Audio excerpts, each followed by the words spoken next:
So we're here in St. Augustine at St. Johns County Fire Rescue. And the reason why we came out here is because everybody knows the reasons why we get our dryer vents cleaned.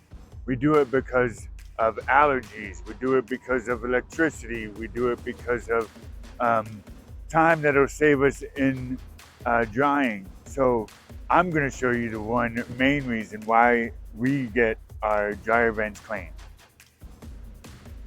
I've got some dryer vent lint here, and what I'm going to do is I'm going to show you what happens when it catches on fire.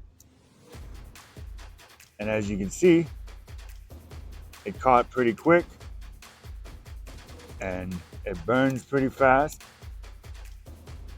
and it smells because everything that is dried has hair.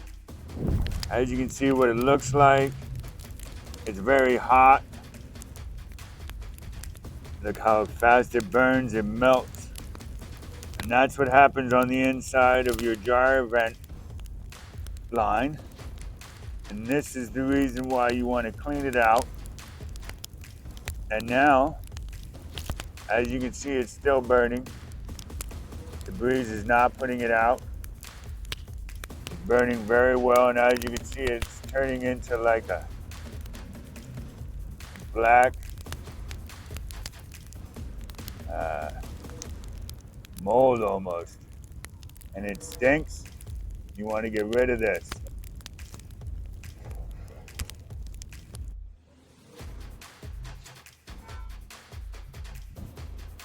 This is what that lint looks like. It is the #1 cause of fires in houses here in St. Johns County. We're here to show you that you don't want to call this professional to put out a fire. You want to call St. Augustine Dryer Vent Cleaning to make sure that that doesn't happen. My name is Joshua Tanner. Our phone number is 904-235-4616, and we are looking forward to speaking with you.